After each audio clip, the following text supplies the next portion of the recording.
হয়েছে। কিছুক্ষণের মধ্যে আমরা শুরু করব। নির্বাচন আসতে আর কয়েকদিন বাকি। ইতিমধ্যেই জনগণের মধ্যে ব্যাপক সাড়া পড়েছে ধানের শীষ এবং তারেক রহমানের পক্ষে।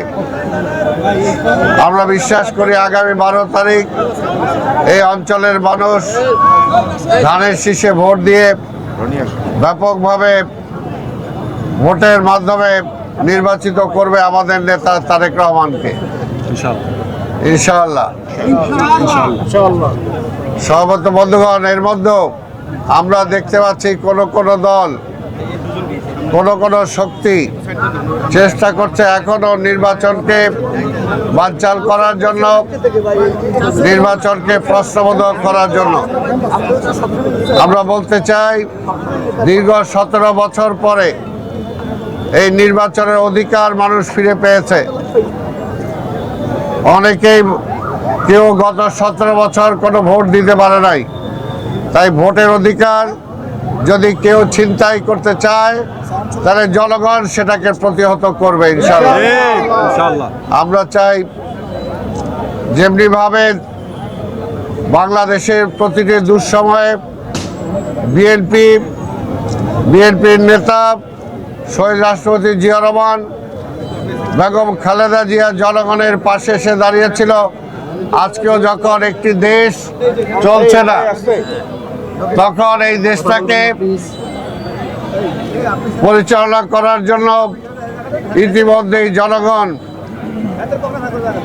ঠিক করেছেন যে আগামী দিনের নেতা তারেক রহমান এই দেশটাকে নেতৃত্ব দিয়ে সামনের দিকে নিয়ে যাবেন। যেমনিভাবে তার বাবা শহীদ রাষ্ট্রপতি জিয়া রহমান নেতৃত্ব দিয়েছিল, যেমনিভাবে তার মা বেগম খালেদা জিয়া নেতৃত্ব দিয়েছিল। আমরা বিশ্বাস করি বিএনপি ক্ষমতায় আসলে এই দেশ থেকে চাঁদাবাজি বন্ধ হবে, সন্ত্রাস বন্ধ হবে, রাহাজানি বন্ধ হবে, লুটতরাজ বন্ধ হবে এবং গণমানুষের অধিকার গণমানুষ ফিরে পাবে। এই অঞ্চলের রাস্তাঘাটের যে সমস্যা, বিদ্যুতের যে সমস্যা, পানির যে সমস্যা, ইনশাআল্লাহ আমরা মনে করি তারেক রহমান নির্বাচিত হলে তারেক রহমান আগামী দিনে বাংলাদেশের প্রধানমন্ত্রী হবে ইনশাআল্লাহ। এবং তিনি প্রধানমন্ত্রী হলে এই অঞ্চলের মানুষের এই সমস্ত অভাব অভিযোগ সর্বপ্রথমে তিনি সেগুলো দূর করবেন। এই এলাকার মানুষও সেটা আশা করে, তাই তারা অপেক্ষা করছে যে তারা ভোট দিয়ে একজন প্রধানমন্ত্রীকে নির্বাচিত করতে চায়, কোনো এমপিকে তারা ভোট দিতে চায় না।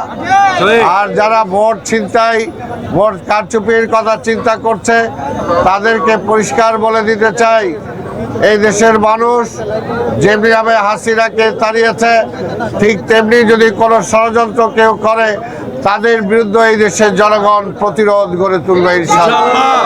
আমরা আর কিছুক্ষণ পর সব মিছিলগুলো আসলে তারপরে আমরা মিছিল শুরু করব। আপনাদের সবাইকে ধন্যবাদ। খোদা হাফেজ। বাংলাদেশ জিন্দাবাদ।